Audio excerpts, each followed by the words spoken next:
Yo tout le monde, c'est Dimix, on se retrouve aujourd'hui sur la chaîne Le Corner pour un corner qui n'est cette fois-ci pas tiré à deux. Je suis tout seul pour débriefer ce match entre le SCO d'Angers et le Paris Saint-Germain, le PSG qui s'est imposé 2-0 à l'extérieur et qui recolle provisoirement avec Monaco qui va jouer ce soir contre Dijon. Et on va donc analyser ce match parce qu'il y a beaucoup de choses à analyser. On a par exemple le PSG qui continue de coller avec Monaco et qui continue d'espérer au titre. Et on a aussi eu une très bonne performance du SCO d'Angers qu'il faut analyser parce que franchement je pense que Angers est bien parti pour vraiment se maintenir. Et je pense que ce genre de match sont là pour le confirmer. Je pense qu'on peut aussi analyser mes deux boutons sur le front qui forment un segment, c'est parfaitement mathématique, tout est réglé. Alors comme d'habitude, si tu veux soutenir la chaîne Le Corner, n'hésite pas à lâcher un maximum de likes sur cette vidéo, ça fera extrêmement plaisir. N'hésite pas à t'abonner parce que voilà, le projet est vraiment en cours et on a besoin de vos abonnements, etc. Et si tu t'es abonné, n'hésite pas aussi à cliquer sur la petite cloche, voilà, qui fait plaisir pour recevoir toutes les notifications parce qu'il va y avoir énormément de vidéos et faut que tu t'en rates aucune, faut que tu regardes tout. Alors le premier point que je tenais à aborder dans ce débrief, c'est le point André Di Maria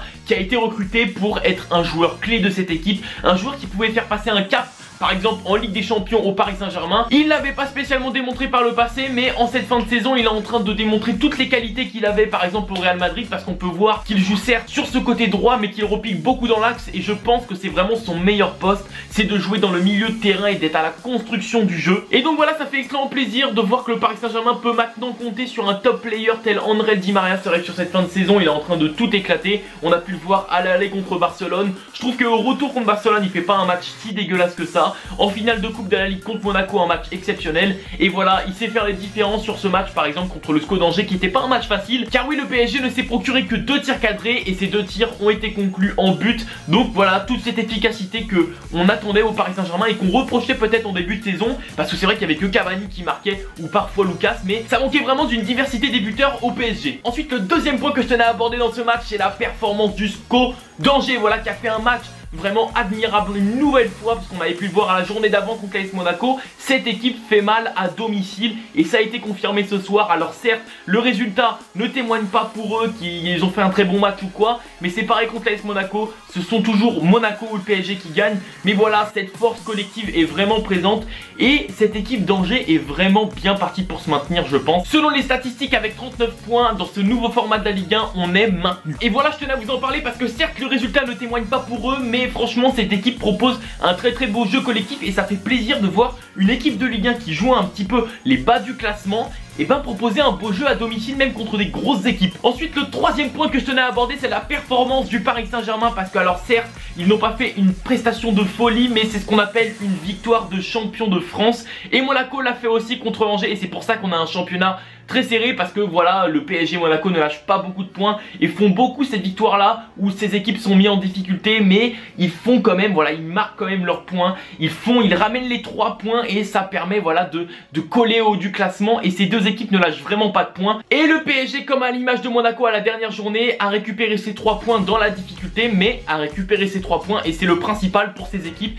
C'est ce qu'on appelle des victoires de champions et l'AS Monaco et le Paris Saint-Germain vont se procurer un petit peu une lutte acharnée en haut du classement jusqu'à la fin de saison, je pense. D'ailleurs, n'hésitez pas à me dire dans les commentaires qui sera pour vous champion de France cette année entre Monaco, le Paris Saint-Germain ou pourquoi pas l'OGC Nice, même si je pense qu'ils vont être un petit peu plus relâchés sur cette fin de saison et qu'ils vont finir à la 3ème place. Alors n'hésitez pas à me dire si ça sera pour vous Monaco ou le Paris Saint-Germain. Écrivez-moi ça dans les commentaires, j'aimerais vraiment beaucoup voir votre avis. Et bien sûr, qui dit débrief dit top flop. Je vais donc vous faire mes 3 tops et mes 3 flops de ce match. Alors on va commencer par les tops et mon premier top est André Di Maria qui, grâce à son doublé, a permis au Paris Saint-Germain d'attraper et d'accrocher les 3 points. Mon deuxième top est tout simplement le collectif du SCO d'Angers qui a proposé voilà un très beau jeu collectif et qui est vraiment encourageant pour la suite pour cette équipe malgré des joueurs qui découvrent la Ligue 1. Et en troisième top, Kevin Trapp qui a sorti quelques parades, qui a sauvé le Paris Saint-Germain et qui a permis au Paris Saint-Germain de ne pas se faire peur dans ce match. On passe maintenant au flop et je vais faire court. J'ai mis en premier Pastore, voilà, qui n'a pas été assez présent dans ce match, qui n'a pas permis au PSG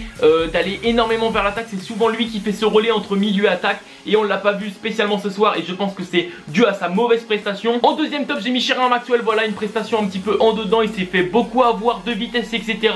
Ses centres n'étaient pas précis, on voit qu'il est un petit peu en manque de temps de jeu. Donc voilà, Maxwell, pas une très grosse prestation ce soir et je l'ai mis en deuxième flop. Et pour terminer, j'ai mis le gardien du SCO d'Angers, voilà, qui s'est pris que 2 tirs cadrés et on est obligé de le mettre dans les flops ce soir, je pense, même s'il a pas fait une prestation horrible, mais voilà, 2 tirs cadrés, 2 buts, je pense qu'il mérite sa place dans les flops. Donc voilà, c'était Dimix pour ce débrief, n'hésite pas à lâcher un gros pouce bleu sur cette vidéo, voilà, ça fait extrêmement plaisir, ça permet à la chaîne de monter, n'hésite pas aussi à aller voir l'ancien débrief en cliquant juste ici. Est-ce que Lyon peut remporter la Ligue Europa? C'est Jules qui l'a fait, n'hésite pas à aller checker, n'hésite pas à t'abonner à la chaîne en cliquant juste ici et en activant la cloche. C'était Dimix, ciao.